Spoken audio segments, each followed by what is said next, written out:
সাদাকাল্লাহুল আলিয়্যুল আযীম।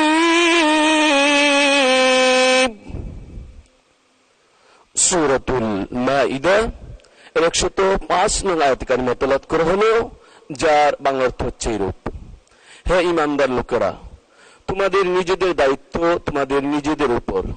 কোনো ব্যক্তি যদি গুমরাহ হয় তাহলে সেই ব্যক্তি তোমাদের কোনো ক্ষতি সাধন করতে পারবে না যতক্ষণ পর্যন্ত তোমরা নিজেরা সঠিক পথের উপর চলতে থাকবে। তোমাদের সবার ফিরে যাওয়ার জায়গা আল্লাহর কাছে।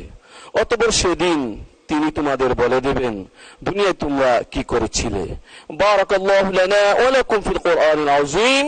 ওয়া আসসালামু আলাইকুম ওয়া রাহমাতুল্লাহি ওয়া বারাকাতুহু।